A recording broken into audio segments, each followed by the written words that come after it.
السلام علیکم ناظرین، یہ آڈیو ڈاکٹر مبارک علی کی کتاب تاریخ اور دانشور کے مضمون بیوروکریٹ اور دانشور سے ماخوذ ہے۔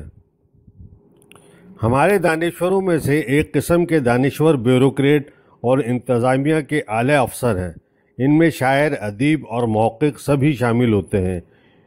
انتظامیہ میں ہونے کی وجہ سے اور اعلیٰ اختیارات رکھنے کی وجہ سے ان کی معاشرے میں ویسے ہی عزت و احترام ہوتا ہے، اور جب یہ دانشور بھی بن جائیں تو ان کی عزت میں اور زیادہ اضافہ ہو جاتا ہے۔ ان کی تخلیقات فوراً اخباروں اور رسالوں میں نمایاں جگہ پر شائع ہوتی ہے، اور سارے نقاد ان کی تعریف میں رطب اللسان ہو جاتے ہیں۔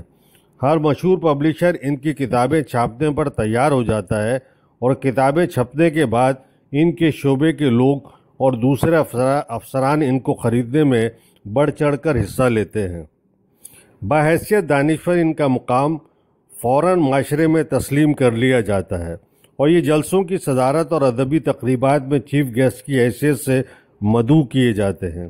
اس کا ایک نتیجہ تو یہ ہوتا ہے کہ ان کی بیجا تعریف اور شہرت کی وجہ سے حقیقی دانشوروں کی جڑیں خشک ہو جاتی ہیں، اور وہ دانشور کہ جو حالات سے سمجھوتا نہیں کرتے ہیں ان کو بالکل نظر انداز کر دیا جاتا ہے۔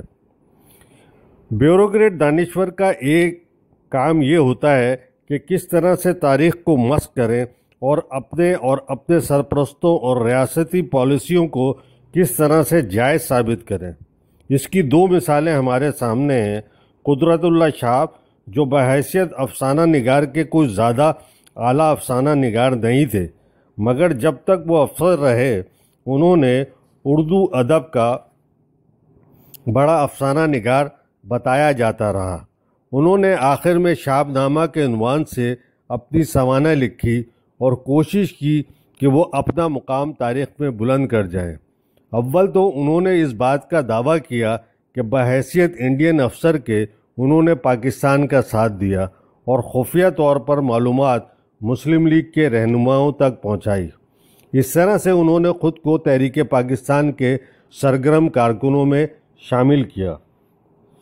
ایوب خان کی آمریت کے زمانے میں انہوں نے جو کارنامے سر انجام دیے، ان میں سے ایک پروگریسو پیپرز کو حکومتی سرپرستی میں دینے کا تھا۔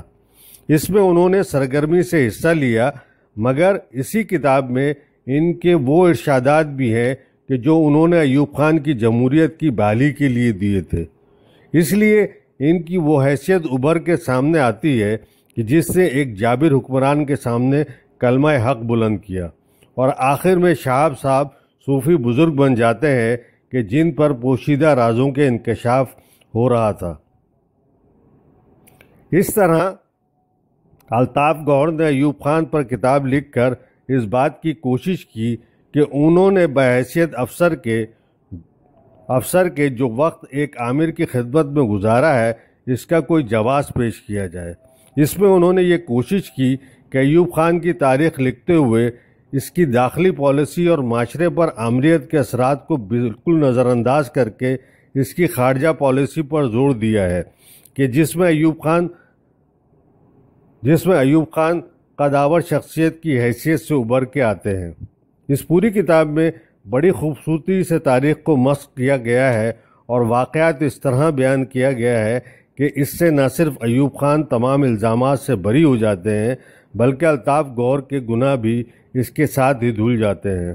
سونے پہ سہاگا یہ کہ اس میں ایوب خان اور الطاف گوہر دونوں مظلوم ہیں، ظالم معاشرہ اور سازشی گروہ ہیں۔ ایک اور دوسرے بیوروکریٹ دانشور ایس اکبر احمد کی ہے۔ انہوں نے ضیاء الحق کے دور میں پاکستانی معاشرہ کتاب میں ایک مقابلہ آرائیوں پر لکھا ہے۔ خیال ہے کہ ضیاء الحق خود بھی آرائی تھے۔ اس میں اس بات کو ثابت کرنے کی کوشش کی ہے کہ آرائیوں میں جو دیانتداری، محنت و لگن سے کام کرنے کا جذبہ ہوتا ہے وہی انہیں آگے بڑھاتا ہے، اور پاکستان کی تاریخ میں ضیاء الحق سمیت بڑے لوگ آرائی ہیں جو اس برادری کی خصوصیت کی وجہ سے ہیں۔ بدقسمتی سے ان دانشوروں کے بہت سے دعوے اس لیے باقی رہ جاتے ہیں کہ کوئی ان پر تنقید نہیں کرتا اور نہ ہی انہیں چیلنج کرتا ہے۔